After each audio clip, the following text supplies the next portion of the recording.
Hello good morning, welcome to our channel. So இன்றைக்கி இந்த வீடியோவில் நம்ம ஆர்பிஐ மீட்டிங்கை பற்றி தான் பேச போகிறோம்.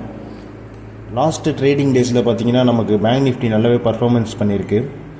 ஸோ இந்த பர்ஃபார்மன்ஸ் பார்த்திங்கன்னா அரௌண்ட் ஒரு பெரிய டெய்ல் ப்ளஸ் இந்த ரெசிஸ்டன்ஸ் இருக்குது பார்த்திங்கன்னா, ஆல்ரெடி இந்த ரெசிஸ்டன்ஸ் இதை பிரேக் பண்ணி இதுக்கு மேலே இருக்குது. பட் இன்றைக்கி கொடுக்க போகிற நியூஸுங்கிறது தான் நம்ம ரொம்ப முக்கியமானது.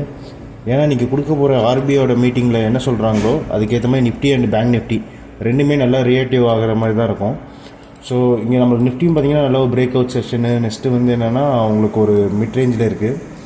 இன்றைக்கி சொல்ல போகிற விஷயம் ஷார்ட் டேர்முக்கு இருக்கிற ட்ரெண்டை அஃபெக்ட் பண்ணுற அளவுக்கு இருக்கும் இந்த நியூஸோட இம்பேக்ட்.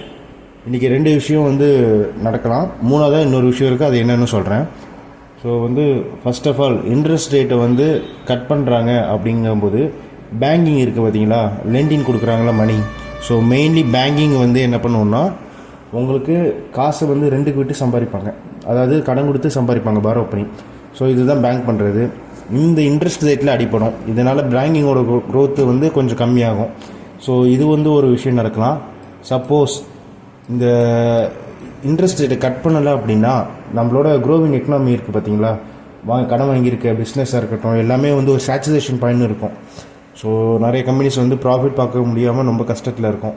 ஸோ அதை பெருசாக அஃபெக்ட் பண்ணிடும். அதனால் ஒன்று இன்ட்ரெஸ்ட் ரேட்டை கட் பண்ணாங்க அப்படின்னா நல்லா பூஸ்டப் ஆகிடும், நிஃப்டி 50 ஸ்டாக்ஸ் எல்லாமே மேலே போயிடும்.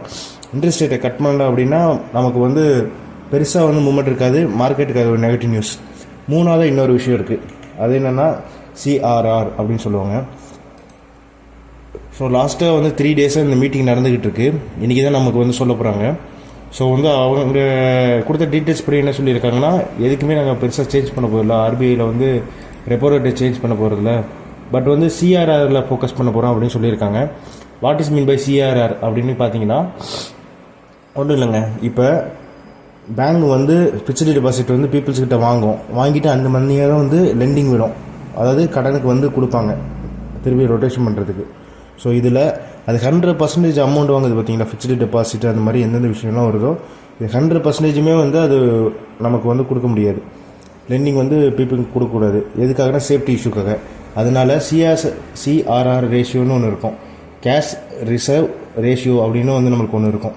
ஸோ இது எதுக்குன்னா ஒரு குறிப்பிட்ட அமௌண்ட், இப்போ 100 ரூபா பேங்குக்கு வந்திருக்கு அப்படின்னா ஃபிக்ஸ்டு டெபாசிட்டாக, அதில் ஒரு 30 ருபீஸ் ஆர்பிஐயில் இன்ட்ரெஸ்ட் இல்லாமல் வைக்கணும் அப்படின்னா 30 ருபீஸ் நம்ம ஆர்பிஐக்கு கொடுத்துடணும்.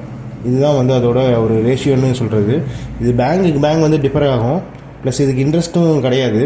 ஸோ இதை அட்ஜஸ்ட் பண்ணுறது மூலமாகவும் நமக்கு இன்ஃப்ளேஷனை கம்மி பண்ணலாம்.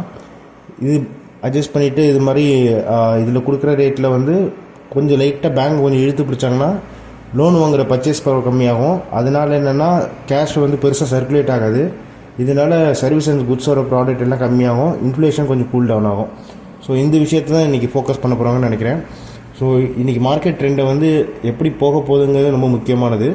அதில் இந்த மூணாவது விஷயம் பண்ணாங்கன்னா லைட்டாக சின்ன க்ரோத்தாக கொஞ்சம் கொஞ்சமாக போகுமே தவிர பெருசாக நம்ம எக்ஸ்பெக்டேஷன் பண்ண முடியாது. இதுதான் நம்ம ஆர்பிஐயோட எக்ஸ்பெக்டேஷன். ஸோ தேங்க்யூ ஃபார் வாட்சிங் this video. Have a nice day.